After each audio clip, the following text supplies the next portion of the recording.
The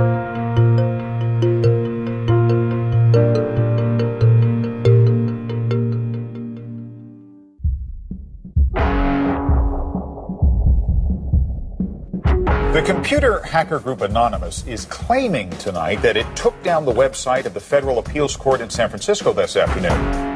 They took down Senate.gov servers. They've taken down HB Gary. Sony's claiming they did $150 million worth of damage. So many confidential files that tonight, because of these hackers, can be in the hands of anyone. Visa, MasterCard, the PayPal situation. The criminals who hacked into Sarah Palin's private email. The Church of Scientology says Anonymous is a cyber terrorist group of religious bigots. Anonymous and this other group called Lulz Sec. They seem to be wanting to prove a point. Anonymous kind of was like the big, strong, buff kid who had low self-esteem. And then all of a sudden punched somebody in the face and was like, holy shit, I'm really strong. And Anonymous calls itself the final boss of the internet. And sometimes it proves to be really fucking true.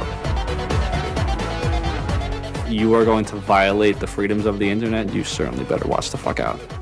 They are kind of the rude boys of activism. There's a real rough edge to them, which I think also is one reason why they garner so much love and hate from people too. They represent a certain sort of chaotic freedom. Individual, young, nameless, faceless folks are having geopolitical impact. I mean, it's both exhilarating to realize that and terrifying to realize that. It kind of depends on how that power is wielded. We are legion. Please do not forget. Expect us.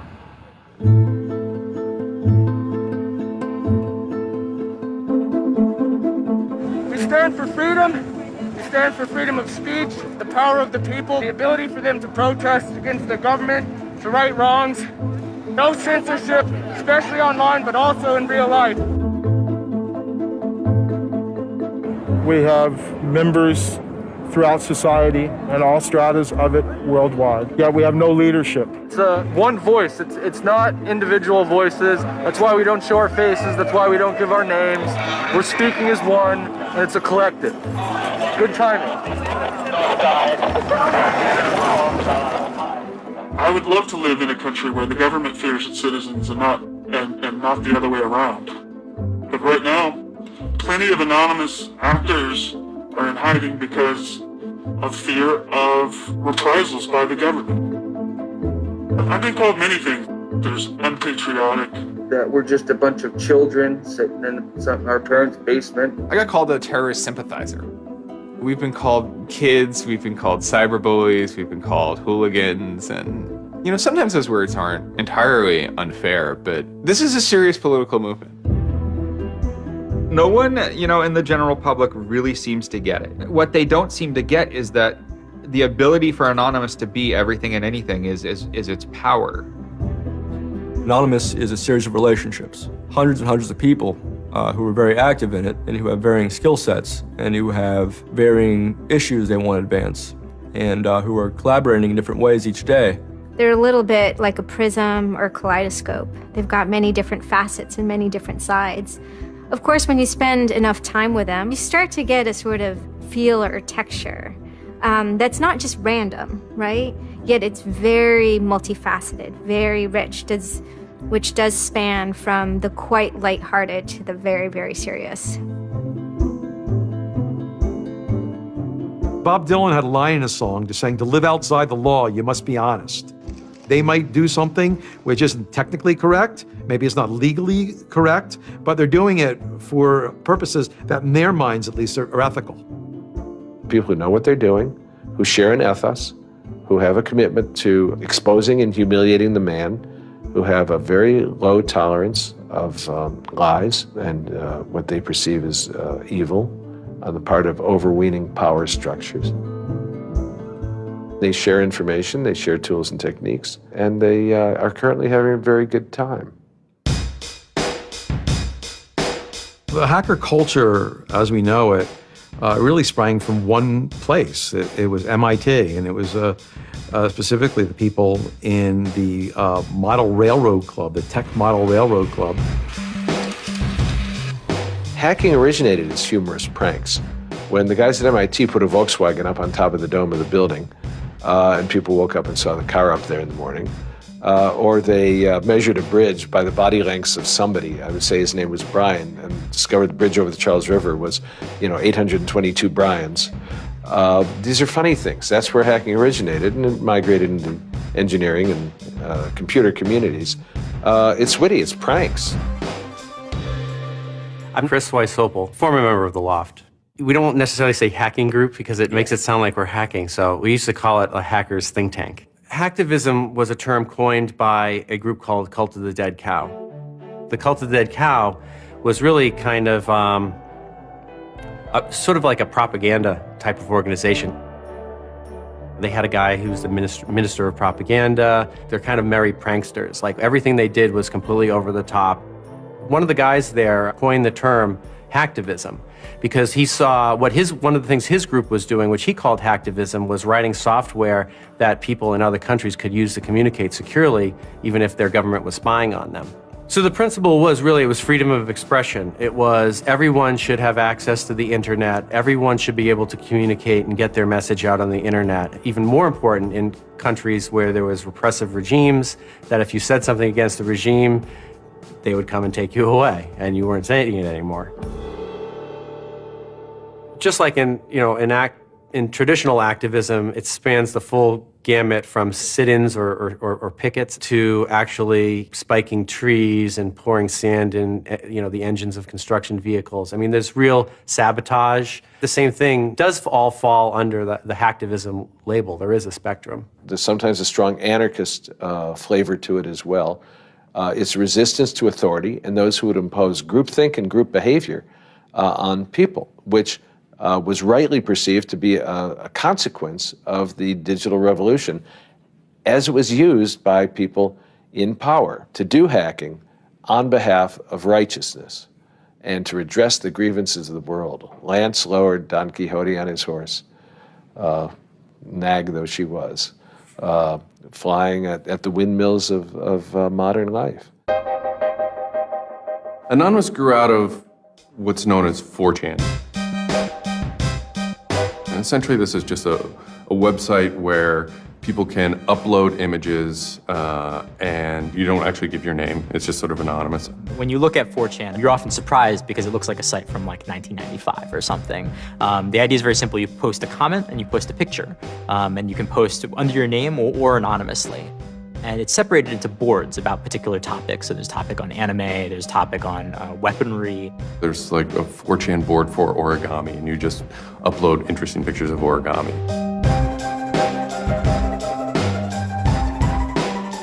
And then there was a group called the B board, which essentially was for like anything goes. The first time anybody goes on B, it's kind of an instant revulsion.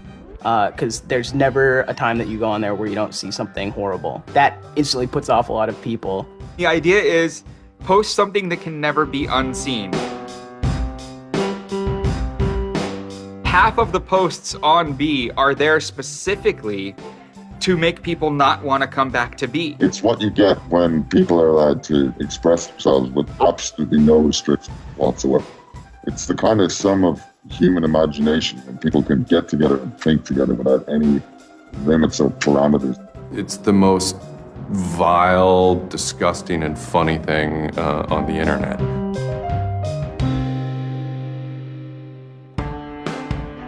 One of the important things about 4chan is to have a thread that really explodes and lasts for a long time. If it doesn't, then it disappears. It's a site that's not archived.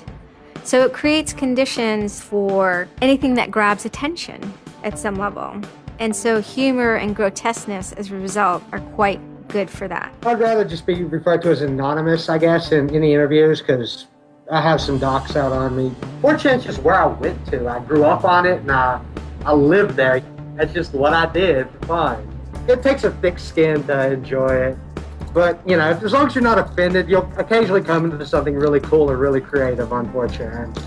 I think the most interesting thing about it is how you can watch memes evolve. You'll see something posted one day, and then a week later, it's got 50,000 derivatives of it.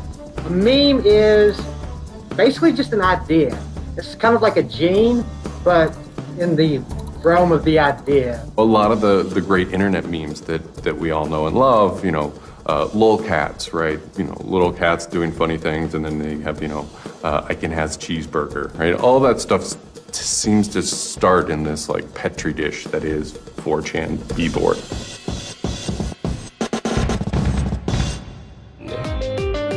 Say it publicly and your insane chocolate rain. Name any meme from the last about 6 years, and I'll bet you either in its first posting ever was on 4chan, or at least one of its earliest revisions that became what it was on 4chan. I can see the food situation is so we'll be on our way. It's basically the best breeding ground for internet culture, as far as I'm concerned. With your neighborhood insurance rates, chocolate rain. 4chan is also very known for acts of trolling. Trolling is a fucking art. Trolling is getting the person you're talking to get as pissed off as they possibly can, and for no reason except for your own enjoyment. Maybe you're trying to illustrate a point, but it's mostly for your own enjoyment. For them, it's funny that like people think the internet is serious business. And if people think the internet is serious business, it's a troll's job to make their life terrible. The idea of anonymous came initially as a joke. I mean, somebody suggested that what if the whole site, what if 4chan, what if B was just one person? And what if that's just one guy called Anonymous sitting somewhere and you're just reading all these posts by one guy? And it kind of looks like that from the outsider's perspective. I mean, there's no way to tell the difference. It might as well be one guy. Fox News did a very famous segment about it. They call themselves anonymous. They are hackers on steroids, treating the web like a real-life video game, sacking websites, invading MySpace accounts, disrupting innocent people's lives. And if you fight back, watch out. Destroy, die, attack. Threats from a gang of computer hackers calling themselves Anonymous. I've had 7 different passwords and they've got them all so far. Anonymous hacked his site and plastered it with gay sex pictures. His girlfriend left him. She thought that I was cheating on her with guys. As long as I can think back, Anonymous have done some pretty off-color things in the name of getting cheap laughs, you know. But, I mean, that's part of the culture. They get what they call lulz. Lulz is a corruption of LOL, which stands for laugh out loud.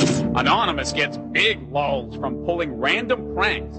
For example, messing with online children's games like Habbo Hotel. Habbo Hotel was this online community where you had an avatar and you walked around and talked to other people. It was kind of like an early version of, you know, World of Warcraft or Second Life or any of those virtual worlds. What the people on B did was invade Habbo Hotel, created, you know, thousands of avatars. They all had this one uniform of a black guy with a big afro wearing a black suit. And so there would be thousands of these people, black guys, black suit, you know, huge afro, walking around this world, and they would do things like form a swastika out of themselves. And I think that was a real landmark because it was when they were able to see that, you know, they can use their numbers to do something really interesting and really disruptive. So we blocked the entrance to their pool, and that just pissed them off so fucking much. It was fucking beautiful. That was fucking just wonderful. Wonderful times. Those kids love that pool. They love the shit out of their pool. The goal was actually to offend everyone, simply because the idea that we could offend you by drawing a little shape on the screen was stupid to the people involved in it. They were like, really? You're going to get that mad over us just drawing this on the screen? Wow. Well, you need to refocus a little on life because this should not be upsetting you that much. All these different organizations online, whether it's 4chan or just any website, there's typically a community aspect to it. This is where people have their social relationships. This is where their friends are. This is where they have a creative outlet. And so all those aspects are going into groups like Anonymous, where people feel like they're part of a bigger thing and they're able to express themselves within that group. There were certain words, certain phrases, certain ways people respond to things, certain images that were posted that created a pattern, and that pattern was, I guess, the origin of what is now Anonymous. It's like Freemasons with a sense of humor, in so much as they have this common symbology, and one of their chief joys, which is kind of wrapped up in power and secrecy, was the fact that they could recognize each other by referencing these symbols, referencing these phrases. Over 9,000. It's over 9,000! I lost my iPod. Mudkips, anything involving mudkips. So you have this weird sort of international culture developing with people, across the world, wherever they may be. In late 06 and, into early 07, there's a bit of a sea change where instead of just posting a bunch of content or randomly saying we're going to go over to some website and post a bunch of dirty comments against someone, it becomes a little more organized. Welcome to the Hal Turner Show. They went after a guy named Hal Turner. I am being discriminated against because I'm white. Hal Turner was a neo-Nazi who was, big online and had a podcast. I think that the 14th Amendment was not ratified properly, and I think, therefore, it is still okay to have Negroes as slaves in America. The first time I heard about Hal Turner is he was knocking somebody on 4chan. There's a million neo-Nazis out there. But he started picking on our dudes, so we had to go to our dude's fucking defense, and it just so happened that he was a neo-Nazi, so that's a bigger reason that he's a fucking dickface. Who are you? Where are you calling from? Hola, this is Pedro. Spick, don't call. Diego. He was just a horribly racist radio personality who seemed to handle it well when you called in. Like, he could handle being berated by Anonymous. And that made it very interesting. It made it a bit of a challenge. It wasn't some guy who just either crumbled or stopped answering the phone. It was a guy who would yell back. Hal Turner wasn't the first, actual person that, Anonymous had caused trouble for, but the circumstances ended up being significant. They DDoS'd his website, stuff like that, costing him thousands of dollars, bandwidth fees. Denial of service has been around for a long, long time. The equivalent of if you, for some reason wanted to disrupt a bus service, right? You can hire 1,000 extras to all go and line up at the bus station, right, and get on the bus. And so that anyone who was really trying to get on the bus couldn't do it, right? It's as simple as that. When you stop trying to visit, website goes back up, no permanent damage. We DDoSed him, and then we kind of trolled him in real life. We sent countless pizzas to his house. We signed him up for escorts on Craigslist. We sent a bunch of pallets of industrial materials to his house, which he ultimately had to foot the bill for. And basically, we destroyed his ability to pay for his radio show, and that took him off the internet. And then they ended up getting some real hackers to help them out. This wasn't sort of pranks. They actually were able to get into Hal Turner's private servers and his mail servers and find some interesting emails that he was serving as an FBI informant, which, if you're a right-wing neo-Nazi, is not a good thing to be. And obviously him being an FBI informant and also his reaction, his sort of douchebaggy reaction to the raids, damaged his credibility within the white nationalist scene, which is a shame. Hal Turner's gone. He's been prosecuted by the feds for threatening judges. What follows is a period of confusion and anger in which, the original Anonymous people, the sort who want to keep Anonymous as this nihilist little, ridiculous group, are upset that now, that the most terrible thing on the internet is now becoming a force for good all of a sudden. I'm Mike Vitale, and my handle is Seth Dude. Now, this is January 2008. Anonymous is strong now. We're not a little dinky fucking group anymore. This is millions of people worldwide, and we're watching. And then Scientology stepped in with a big target on its chest. A video came out of Tom Cruise. It was supposed to be an internal Scientology video, talking about secrets of Scientology. Being a Scientologist, when you drive past an accident, it's not like anyone else. As you drive past, you know you have to do something about it because you know you're the only one that can really help. It talks about you're the only one who can stop, bad things from happening. And so this is kind of widely mocked online. It circulated like wildfire. Instantly, the Scientologists post a DMCA, Digital Millennium Copyright Act. And this is a way that if you own content, you can go to video sites, upload sites, and have your content pulled when someone uploads it illegally. So Scientology's always at odds with the internet, always trying to legally bully people out of fucking them over on the internet. They always did that. And then here they are trying again, but you know what? Anonymous saw that and they said, oh, you guys just fucked around badly. Like, you're trying to censor our internet. Are you trying to take a joke away from Anonymous? Like, you don't do that. A few people on 4chan posted, hey, we should grab that video and post it on a few other sites. What followed was, it's this term called the Barbra Streisand effect. And this video, as they're attempting to suppress it, went everywhere. Like, everywhere you look on the internet, you were gonna stumble upon this video. Actually, Gawker, the site that I work for, was, I think, the first one to put it on the website, and we got in a huge legal battle with Scientology, who wanted us to take it down.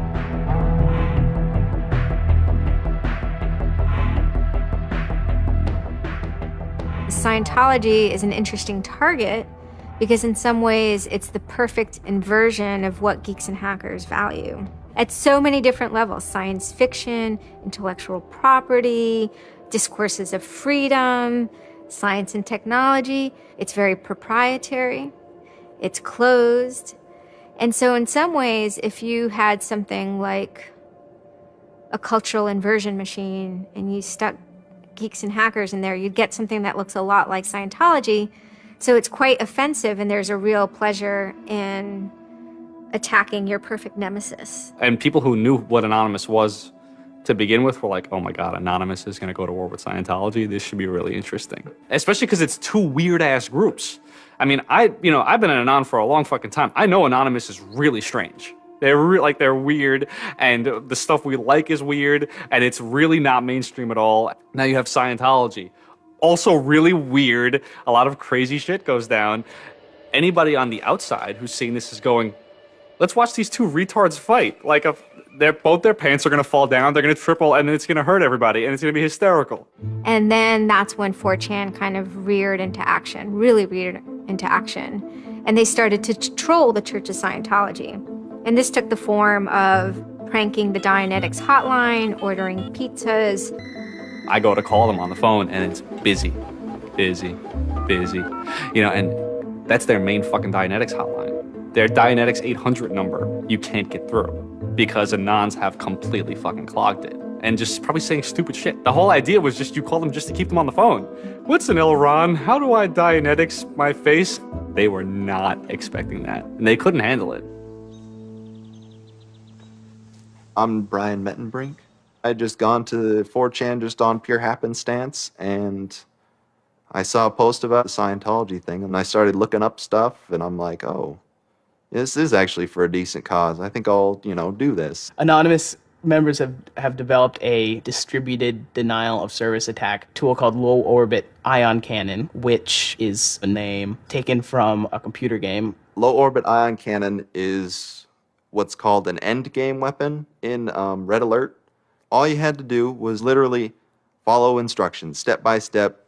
You do is you put in the site, you see that the IP is correct, you make sure that all these settings are good, and you hit the button, and off it goes. And what it does is it tells Scientology.org, in this case, it tells them to send their website to my computer about, I think it was 800,000 times in a weekend. And I'm pretty sure I probably took it down myself a couple of times. It felt like you were making a difference, just you yourself.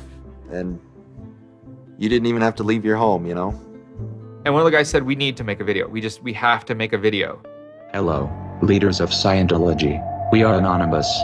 When the video came out on January 21st, that was one of the first times that Anonymous, as a culture, started referring to itself as Anonymous as a movement.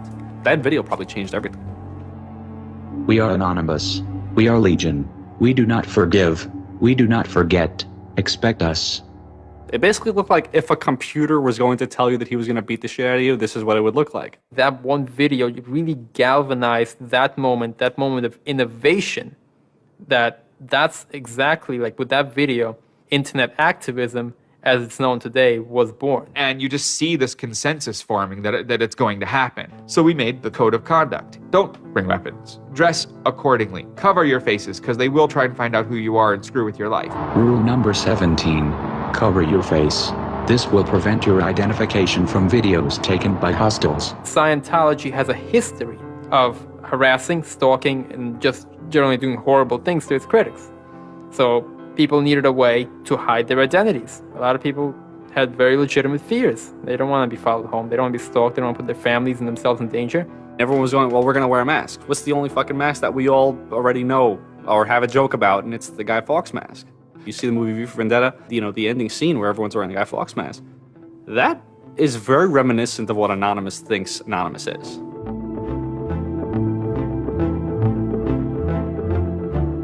We wanted to represent anonymity in some way when it moved into real life.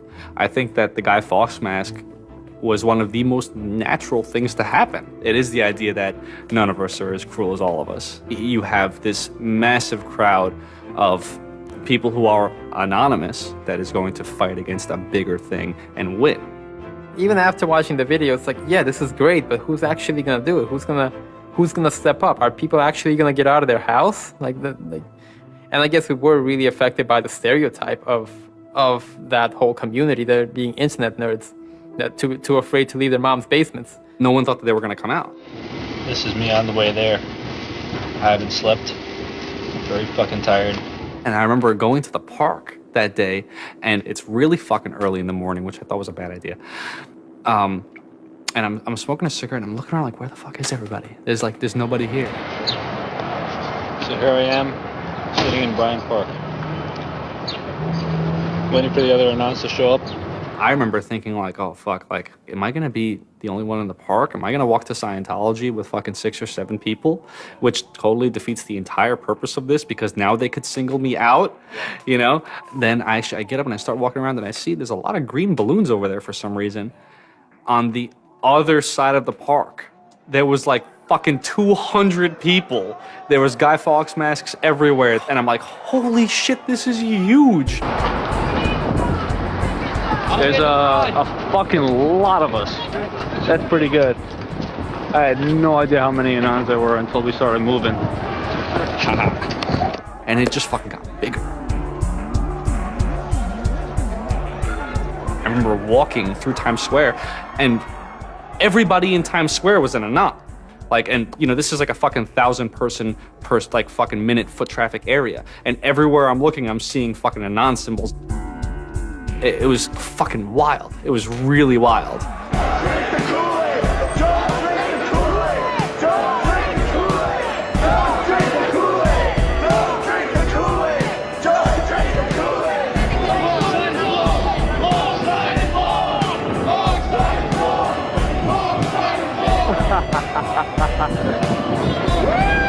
This is our fucking raid. Hell yeah! So we start getting numbers in. And Sydney, we're thinking that it's going to be 50 people. And before 10 a.m., before even time, there's already 50 people there. And there's still streams of people walking down the streets. A couple hours into it, you know, because I didn't go to bed until 1 in the morning, you know, you're looking at Sydney as, wow, there's 250 people in Sydney. The cops are estimating higher than that for their reports. What just happened? Adelaide, Perth, and Melbourne happened. And, you know, over 200 at each of them. We nearly broke 1,000 leaving Australia. Now, the next protest was Tel Aviv, which had actually gotten its first Scientology building right before this. There were Palestinians and Israelis at this protest, both holding their flags. And at one point, they actually switched flags and held up each other's flags and whatnot. It was awesome to see. I call our guy in London, Britanon, and I say, hey, what's going on there? And he's like, did you just get out of bed? I said, yeah, I haven't even turned on the computer. I just figured I'd call you. And he said, we've got 600 people and the cops are really, really mad at me. All the major cities were having hundreds of people come out. It was massive. Clearwater had like 300 people. I don't think anyone beat out LA. I think LA had over 1,000 people. The thing that happened was something completely different, and hundreds of people from every city just swarmed the streets. It was kind of overwhelming, a little even scary, but scary in a good way. Soon, we're at around the 10,000 mark, and we were joking the whole time, over 9,000, one of those memes. It was too surreal. It was not believable. You go by what name? We are anonymous. It was very empowering, especially after people saw the thousands of people showing up. This was it. We owned the world at that point. We all met each other. The idea of an anon is you're fucking alone until you get to 4chan, and then these people all think like you, And all of a sudden, you're not alone. You are with fucking 500 others, they all know the same jokes as you. They all clearly have similar interests as you. Here's your culture. You meet your own people finally. It's perhaps a little surprising. It's not just preteens or teenagers. There's a far more even mix of males and females than you would imagine otherwise. And there were a lot of these so-called guys who weren't socially good. They were very awkward. They still lived at home at 23, half of them virgins. And I'll tell you, the amount of those people who got laid from these protests happening is in the thousands that would not have for years probably. That's why those protests were so important. It was a chance to finally meet other people that were previously anonymous and unknown, and hence it was the moment of the end of their anonymity.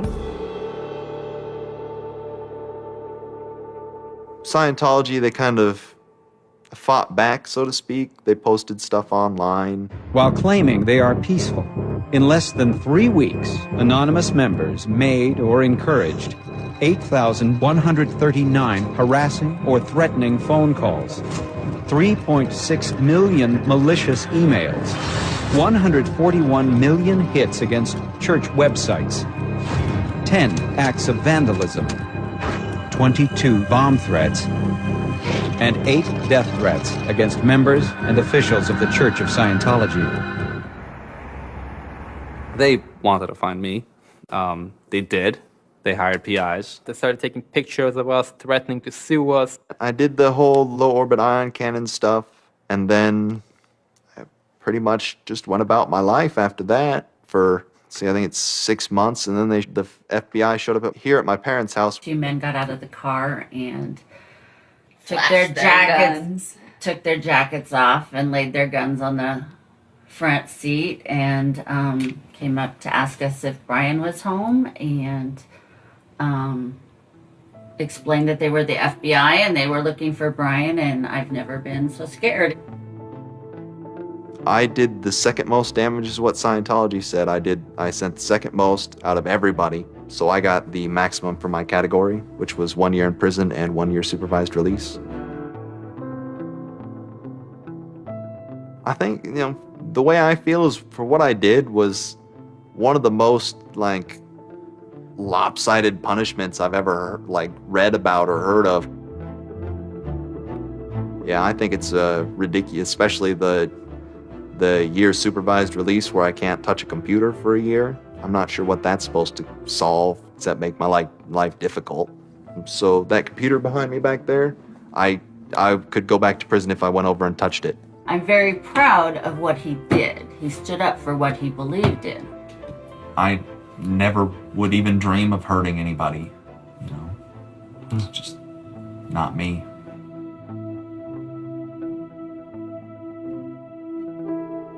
Prior to Anonymous, critics of the church still had to be very, very careful because of the aggressive lawsuits that were launched against academics, journalists, and other critics.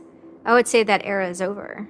And Anonymous, more than any other sort of intervention, is probably responsible for that change. There's actually caused a decent rift in Anonymous. There was one big group, significant group of people who would say, this Chinology stuff, it's cancer, it's awful, it's bad, it's just bringing attention to us that we don't want. One Anon said it well once. There is no leader. Their ops have momentary leaders, de facto leaders.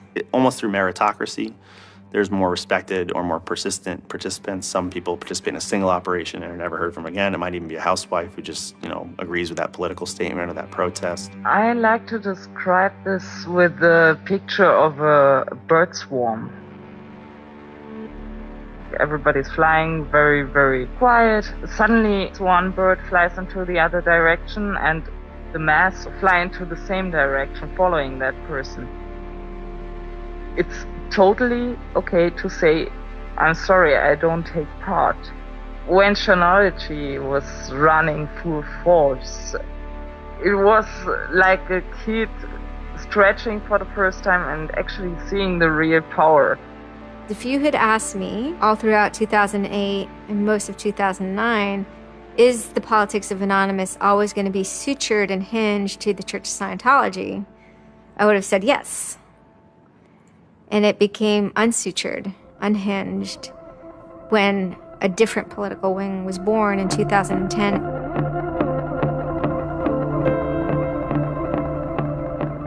It is our task to find secret, abusive plans and expose them where they can be opposed before they're implemented. The interesting thing about someone like Assange is that he actually also sprang from, a hacker culture. It's a mentality of spreading information. Julian was Mendax. He was the greatest hacker that ever walked the face of the earth when I was a kid. I mean, they rumored he could move satellites around in space by hacking into NASA. Maybe it never happened, but it was a myth that kept young kids like me wanting to plug a computer into a modem and see if I can move some satellites around. WikiLeaks is an instantiation of the hacker ethos. Truth wants to be free, and we want to liberate it. WikiLeaks released a huge trove of diplomatic cables. There was a lot of controversy from every quarter of society. The WikiLeaks website released nearly 400,000 secret U.S. files on the Iraq War late today. It was the largest leak of classified U.S. files in history. There was one particular moment that really sparked the fire, and this was when PayPal, MasterCard, and Amazon pulled services for WikiLeaks. So all of a sudden, there's no way to actually process donations to WikiLeaks. And then people went and found neo-Nazi groups. Visa and MasterCard were perfectly fine with you being able to PayPal, being able to make donations to them. But WikiLeaks, no. I think WikiLeaks is doing a good thing. It's just a total hypocrisy. They got their little fucking banking mafia to fuck, WikiLeaks over. People were incredibly angry. There was a real sense of rage. Anonymous DOSed PayPal. They were pissed. The numbers of participants were massive.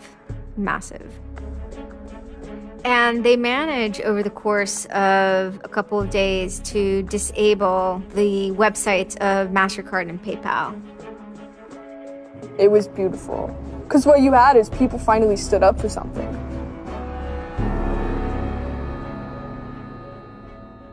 My name's Pete Fine. You can call me an internaut or a hacktivist. Telecomics is an ad hoc cluster of volunteer net activists who have spent much of the last year trying to keep the internet running in the Middle East. In kind of the lead up to the Egyptian revolution, we would tweet on people's behalf. We would get people from Egypt who were unable to access Twitter on their own on our IRC network, and we would take reports from them and tweet them out using our account to kind of help them get the word out about what they were experiencing. Some of this shit is personal. And one of the things about the movement as a whole, when Egypt rolled around, is that Egypt broke us emotionally. Watching in real time with live feeds that we helped set up, Egyptians get massacred with machine guns. It was different, and I have never in cyber activism wept before. It's never bothered me like that. It's never been able to touch me the way Egypt touched me. And then January 27th, January 28th rolls around, and the Egyptian government starts shutting down the internet. I mean, just for the whole country. There's this fantastic traffic graph that you can see the traffic coming out of Egypt, and it looks like, like this, and it goes like that. Just totally stops. And we were just shocked. We were just like, what the fuck? Like, what the fuck? To think that a country would completely cut itself off as much as it was able to from the outside world was pretty unthinkable. We know bad things go on in the dark places. That's the kind of thing that could start riots. I think when Mubarak did what he did, I think it really upset people here as well as in the Middle East. I put myself in their place, and I found myself in a desert of nothingness because he just wiped out everything that my world incorporated. That just showed me and everybody else that the same thing can happen at any time, at anywhere, in any government. Anonymous and the people on the internet stood up and said, go fuck yourself. You want to shut down their internet? Fine. The people on the internet will show them how to turn it back on. A lot of my friends helped with encryption, helped people on the ground in those countries validate SSL keys and certificates, and really showed them how to subvert their government and become free. And then Telecomics started to tweet connections to the internet, dial-up connections. In Egypt, the care package we put together included some kind of our comms information, the ham radio and dial-up modem details. In total, we helped coordinate and run about 500 dial-up modem lines. We also Googled up treatments for tear gas and other kind of basic medical treatment and found folks who could translate that into Arabic. Sort of put this together in a nice one-page PDF and fax, and off it goes. President Hosni Mubarak has decided to step down from the office of President of the Republic.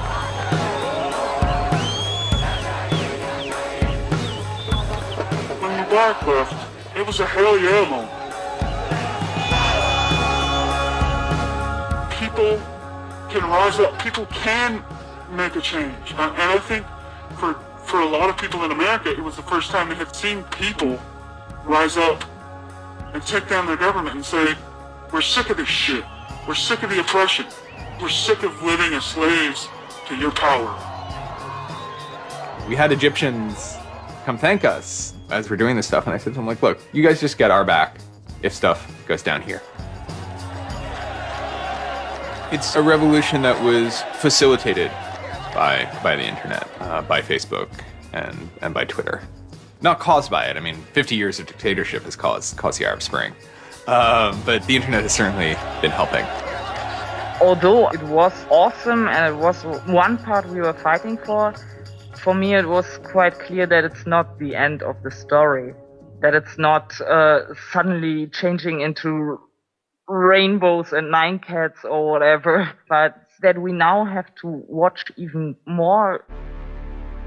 Suddenly on February 5th, Financial Times article comes out that we all see. It's quoting this guy named Aaron Barr, who's the CEO of HP Gary Federal, which is an intelligence contractor. And Aaron Barr is telling this Financial Times journalist, Joseph Min, that he's been secretly monitoring the AnonOps server where all this is going on, and has done so for several weeks, and using his own custom brand of information operations techniques, has managed to identify the alleged leadership of Anonymous, including 25, quote, lieutenants, unquote, some sort. We have to see this document. Everyone wants to know. We don't need to destroy him. We don't need to destroy his company. So they get it. It was unbelievably easy to get into that network. Now, to put that in hacker terms, Anonymous is a hornet's nest. And Barr said, I'm going to stick my penis in that thing. The HP Gary hack brought about 70,000 emails. Probably the most important ones had to do with a proposal that HP Gary had already formulated. It was packaged up as a nice PowerPoint presentation, kind of act as privatized agent provocateurs, where they were going to discredit WikiLeaks. HP Gary was proposing submitting fake documents to WikiLeaks, and then when discovered as fake, the error could be called out and right. would discredit WikiLeaks. Right. So there's a lot of like specifics that I can't talk about. So let me try to answer that though in a general sense. Well, first of all, it's probably no surprise to anybody. I'm not a big fan of WikiLeaks. I think that the broad purpose of trying to get as much information, proprietary or classified information for the government, expose that, is an extremely destructive and dangerous purpose. The proposals involve conducting information war on WikiLeaks and its supporters, creating dissension within WikiLeaks, DDoS attacks. You also wanted to launch cyber attacks on WikiLeaks infrastructure to get information on document submitters. Well, one thing I guess I want to make sure is clear is, none of those activities had actually occurred. In business, there's, when you start proposing or thinking about an idea, there's a brainstorming phase. And somebody says, well, what could we do? What's theoretically possible? Well, still, this was an idea. This was proposed. This was something that you thought about. Right. They also wanted to go on a campaign kind of targeting Glenn Greenwald, who's a reporter for Salon, who's an outspoken kind of critic of the government and supporter of WikiLeaks. It seems like you're trying to attack a journalist here. Yeah, and I don't want to talk too much more about Glenn Greenwald, but other than, what I previously said is, there was never an intent to attack journalists, not on my part. I guess I should say, I should generalize that and to say that, I would never just outwardly attack a journalist, other than if I felt that there was a journalist in my mind that was acting unethically,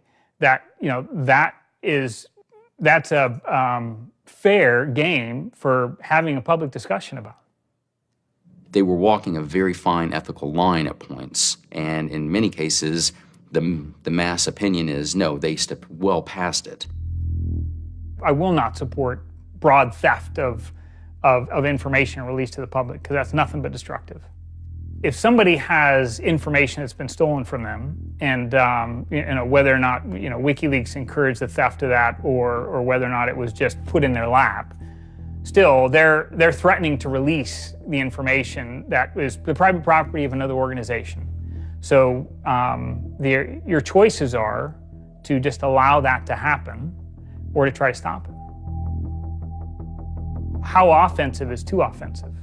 We've certainly seen a lot of strategy coming out of governments across the world now saying, publicly admitting that they need to develop better offensive strategies in cybersecurity, because defense as a whole, it isn't enough. It never is enough.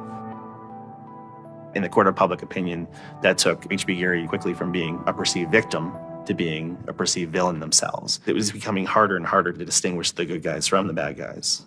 And then, kind of seemingly out of the blue, there was something by the name LulzSec that sailed into the seas.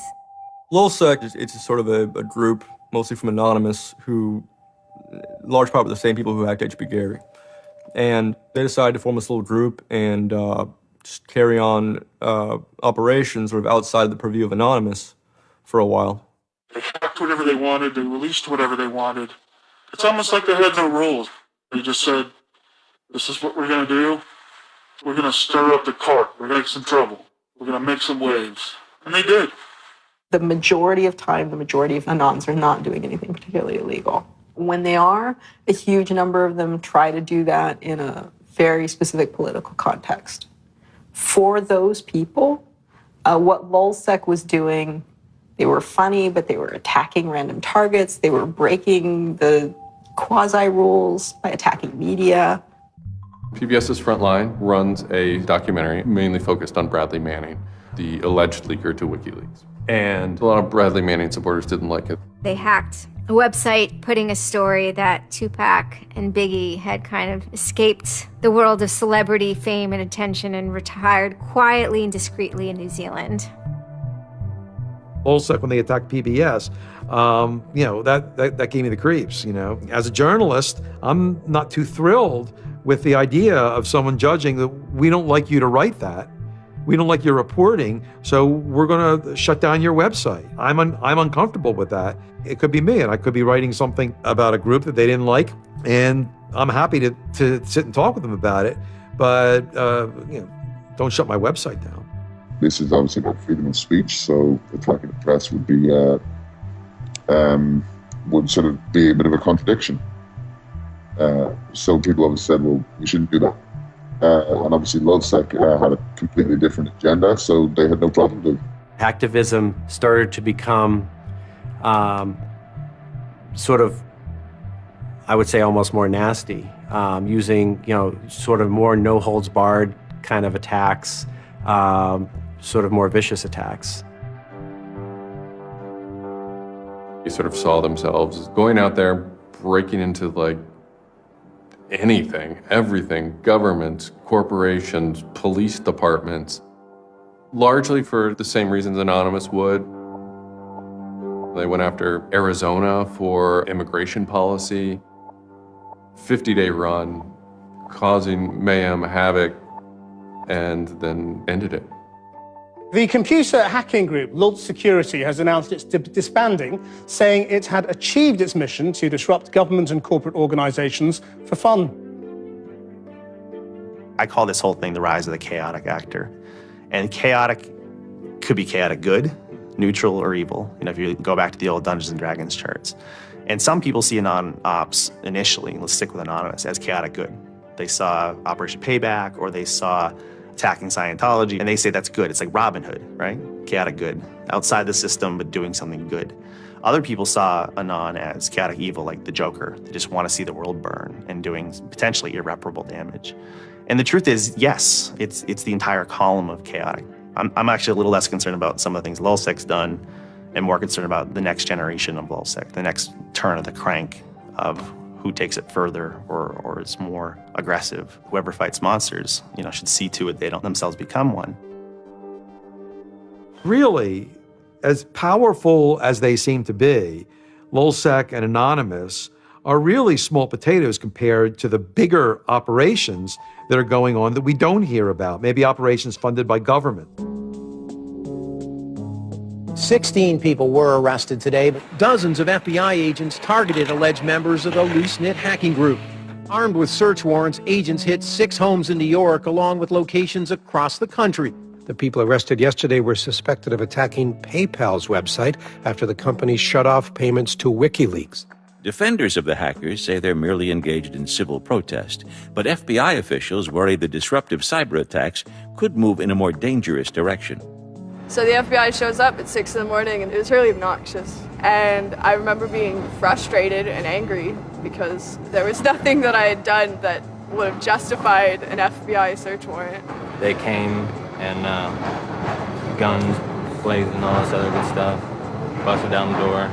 I immediately just dropped down to the floor, 180, didn't want nothing. I wasn't trying to fight nobody. Even if you accept what the government is saying is true, what is important is that people are participating in the process. It is very much the process. It is sitting in a counter in Selma, Alabama, 500 Freedom Riders refusing to allow people to go and sit in at a segregated lunch counter. They write books about that stuff. It is demonstrating at a street corner saying no to a war. It's just a different, it's just a different vehicle. It's the same result. There's always going to be legal consequence when you decide to break the law. That comes with the territory. And it would be naive not to expect that. The question is whether the punishment will be proportional to the crime. And I suspect it might not be. People will be watching very closely to see how these cases proceed, on what grounds, and whether there's any room during the trials to think, especially of the denial of service attacks, as a legitimate form of protest. So much of our lives are now configured, at least in part, on the internet. So we better start thinking about how we claim parts of the internet as spaces that we can also protest in. There is a certain online culture that believes in certain values, like freedom of expression. They're against corruption. They're against governments controlling their citizens. And when they see those values harmed in some way by some organization, the hacktivists strike back. I don't think this whole issue is a technical hacking thing. This is more about human philosophy and psychology. What's motivating us? Why is there so much unrest or disenfranchisement or anger that would lead people to want to take matters in their own hands and join these? Whether you think it's bad or not is irrelevant. It's not going away. The part of me that likes the ability to have rapid destabilization and change loves this. The part that knows how powerful it is means it's a force multiplier for good or for evil. And how that power is wielded and how we want to self-regulate is going to be the most deciding factor in if this is a menace or a benefit. I certainly don't think most of the conversations in law enforcement or the government are informed enough to know how to deal with this. I suppose the question you really want to ask is, would I do it again? And honestly, after thinking about it, I felt that I did what was right. I had a belief, I still do, that what I did was the right thing, and hopefully someone got some good out of it. You know, I'd love to think that maybe I stopped someone from joining a cult, you know. Probably wouldn't tell on myself next time, but, you know, I don't think I would have changed a single thing other than the whole talking to the FBI thing. Just that little Yeah, just the little detail that kind of changed everything, yeah. I'm angry. Occasionally I have small breakdown moments of terror, but I haven't stopped believing what I believed. I haven't stopped wanting to fight. I haven't stopped caring. Show me what democracy looks like! Show me what democracy looks like!